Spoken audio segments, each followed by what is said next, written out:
Pioneer. Yo, what's going on, guys? EJ here, bringing another Lord of the Rings Rise to War video. Today, guys, we've got a big server update. There's a lot been happening since the last time that I did an update.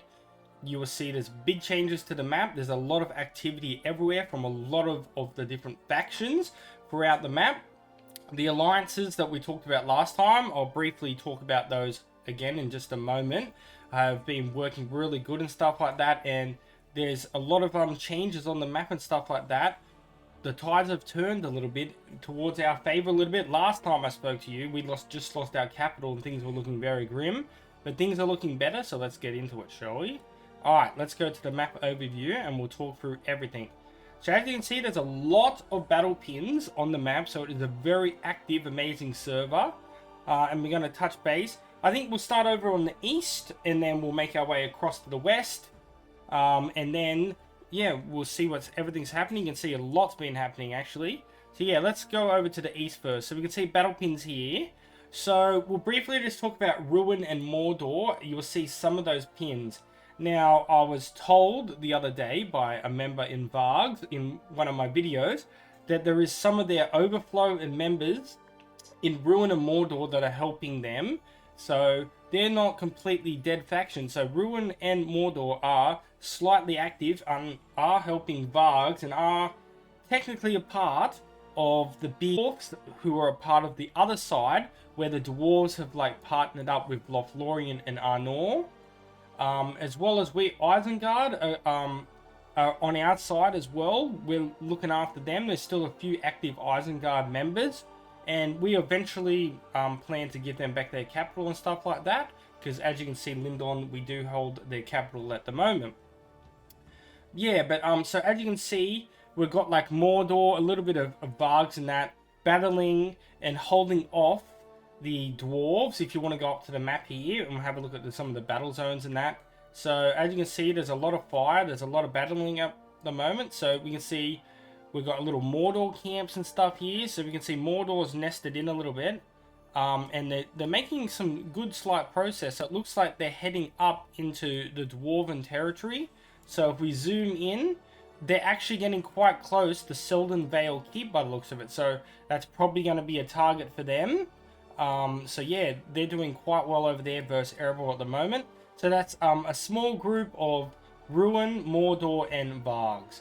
So as you can see, Vargs have spreaded their territory a lot and have started heading west as part of our alliance. So we'll talk about Vargs there in just a moment. We'll just continue up to the top of the map here. So you can see some things like Lindon came across east, and we gained some land, like right here, for example. We got SAV. And then all these guys, mostly from Frog, pathed all the way up. And then they took Tor. And then they decided to go up and they grabbed these two capitals of Gundabad and Angmar's Carndum. And so they've Frog, most of the majority of Frog have been up here at the moment battling against the dwarves. Because the dwarves originally had Gundabad and they pushed up and have been having a lot of big battles there. Like you can see, been battling for 6 days. We've got a fair few deaths and stuff there. Definitely not the biggest battle pin, but remember there's only one faction of Lindon up there. So if we go in, we can see about where the border is, where these guys are reaching. So they're basically fighting on the barriers, or the borders, I should say, of Gundabad at the moment. So they're trying to keep out and like isolate the dwarves in their corner, the same as like the vargs and Rhun are done down the bottom, to stop them from pushing down. So yeah, let's so that's basically what's Lindon's going on before we get further across. So if you see some more little battle pins here, so as you can see, let's talk about the big thing. So just yesterday, maybe 12 hours ago or so, Lothlorien lost their capital. Now we'll go and have a look, because Vargs and Gondor worked very good in unison here. Vargs did end up taking the capital, but as you can see, they worked in unison with Gondor, because Vargs pushed over into the west, and then Gondor came up through Fenghorn and such, and pushed up into like Celebrant Fields, and that's how they took that. Now, as you can see as well, They lost Rivendell and that recently as well. That was definitely before they lost the capital. And Vargs are doing a fantastic job pushing across. They've pushed a lot through Loth's lands and are now pushing towards fighting a lot of Arnor and stuff. As you can see, 4.9 million deaths here, 13.3 million participants in one day. So absolutely crazy. They've been battling and doing a fantastic job, which has taken a lot of pressure off us. I'll talk about my faction last, like I usually do. So the next big thing, so Rohan, they got involved over, they came from, after losing their capital to Gondor and such, they pushed up into the west and they took certain areas like Minorith, and they also had Ered as well, and they also have this one land left as well. And as you can see, Gondor have been doing a fantastic job where they pushed up into sections such as these areas here, where they came and helped us in Dunland. They crossed this crossing, and then they came up and were helping us battle against Gaia and Wat in this area, like such in here. So they did really good and helped us and took a lot of pressure off in helping us push against Arnor. They then solely focused against mostly Rohan. There is as you can see, you got Tedon, X-Hub, and a couple of other smaller groups. And then you can see Gondor's groups. You got Spell and Unbroken, and they've been pushing up very strongly and have made severe, amazing progress. So in going from there, I'm not sure whether Gondor are going to be pushing up more, or they're going to clear out Erin Vaughan, or what they're going to do. But it is giving us a lot of like pressure taken off us, because we've been holding Dunland for quite amount of time now. And like I said, we took Isengard recently as well, and that's how the guys parved up and stuff that way. And yeah, we should have a good deal. We'll give Isengard back their capital later on. Of course, our plan as well will be definitely to get our capital back. And what else do we want to see happen? I believe the plan is we would like to see Arnor lose their capital. So I believe what's going to be happening, ourselves, Gondor, and Vargs are going to be continuing pushing west. So our movements, I'll talk about our movements. So you can see some battle pins of 3.8 million deaths. So as you can see, we've been like battling a lot. Like we might not have a lot of land, but we've been holding our own quite well. Just because we were definitely overwhelmed a ton. Like we couldn't hold Arnor by ourselves. And we've been doing a fantastic job. We've been trying to push up towards Cardamom Keep. And we did get up and clear a lot. Unfortunately, we didn't get close enough to take it. Arnor did push back. But we're just going to have to plan a bit better and stuff like that. But yeah, hopefully things will happen better there in the next instance of war. Now, the next big thing, because the elves lost their capital, they're all becoming very concentrated into Durin's Vale. So as you can see, we have a lot of deaths here, and I can tell you now, I've been a lot of the participants, I've been battling a lot in this area against Lothlorien. They're definitely a little bit weaker than Arnor. They still got some very good strong whales that I've been battling. We can have a look at a couple of reports before I wrap up the video. But yeah, I've flipped probably like 300 tiles in the last like day or 2 days.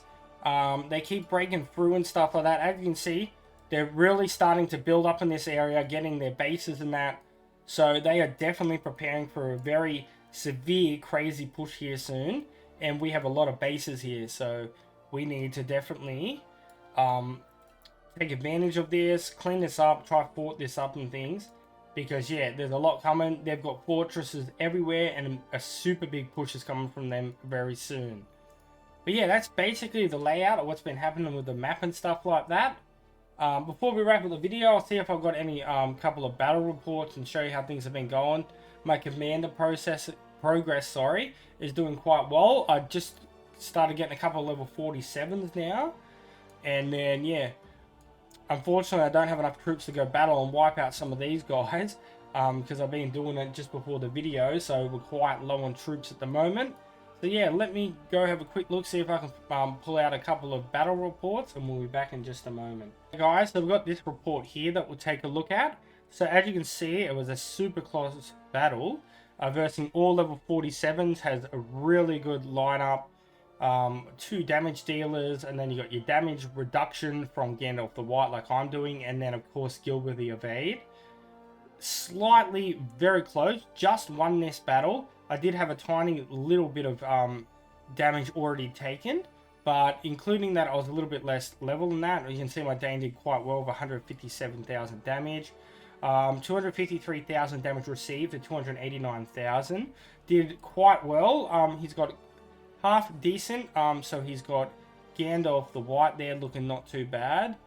We have a Zenith 9, King Aragorn, very nice. And then we have a Dane that's level respect 11. And then we have a Gil at respect level 10. Now, all in all, like we all know that my Dane is super crazy at Zenith 11. And I got Zenith level 1, Gandalf the White with gear, which hopefully I will definitely be able to get his focus a lot better at the end of the season when I do some gear changes. But I'm only working as well with a respect level 4 Gil. I do have good gear, of course, and a R7 Beyond. So I do have a couple of very low respect commanders there, but they're doing quite very well. And as you can see, we're both using 1 tier 4 unit as well. So that was a pretty solid battle performance there. And definitely one of their best players that I've come across so far in Loth. Alright, and this last report I'm going to show you for today was my army, which was level all 46s and 45 against a full 46 squad. Now, as you can see, we were using the exact same commanders, a very close battle here. I did get the upper hand a little bit. He has a respect level 13 Gandalf the White. His Dane looking pretty nice, respect level 13. Like, his guild very good at the Zenith level 1 with a full Warcry set. Definitely could get some more levels on there, but still a lot better than my guild when it comes to the skill points and that. And then respect level 8 Bjorn. Still quite a very solid close battle, as you can see. I only received 220,000 damage received, where he received 301,000. So that was a pretty fantastic. As you can see, the dead to my dead. Overall, a pretty good solid battle. And definitely some of the top guys for Loth battling there. Yeah, but that's about all that's been happening. I could scroll through and try to find some more, but as you can see, I wasn't kidding. I've been flipping tiles like millions of tiles flipped. Yeah, so I'm going to wrap up the video there, guys. I hope you enjoyed it. And until next time, peace out, EJ's out. And I'll catch you guys later. See yous.